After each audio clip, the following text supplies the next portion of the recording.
In this video, I'm going to discuss why it seems like the average PC player in Apex is getting worse in both pubs and ranked. On PC, one thing that has amazed me is that pretty much every pub game I get at least one teammate who is brand new to the game, so someone who began playing in the last month or two, even though my pub matches are always full of Diamond and Master level players. So on console, that is rare. Sub-level 100 players are not put in the same game as Diamond and Master players in pubs, but it happens all the time on PC. And the same goes in ranked. My platinum games on PC are full of inexperienced players, which I consider to be anyone who has started playing in the last 6 months. On console, most players have at least 1,000 kills on the character they are playing with in a platinum lobby.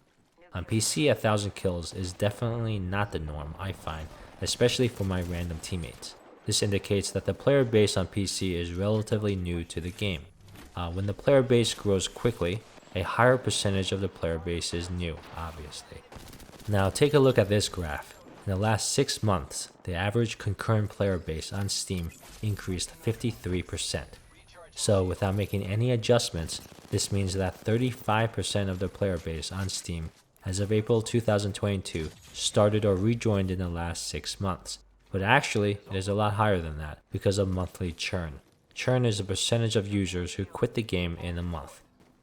An online video service has a churn of 2.5 to 10%. After looking at the data, I think that the churn rate is at least 5% in Apex because in many months there was a net decrease in the player base of over 10%.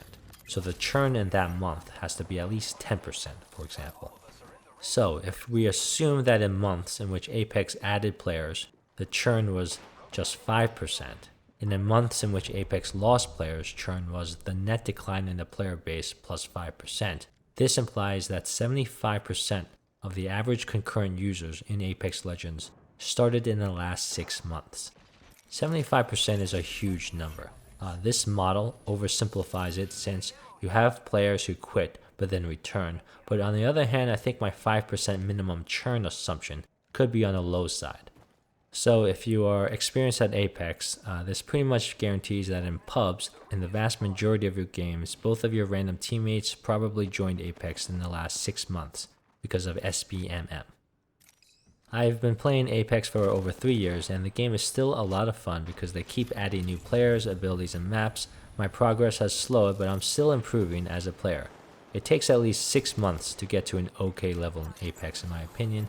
As the game introduces more maps and characters, it takes new players longer to learn Apex over time. Players need to learn 4 maps now. When I started, there was only 1 map.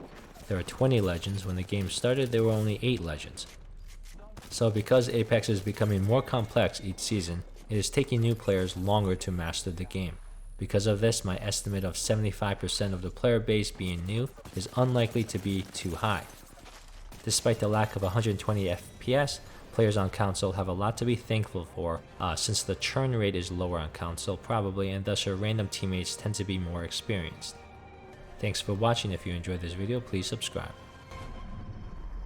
You are the Apex Champions.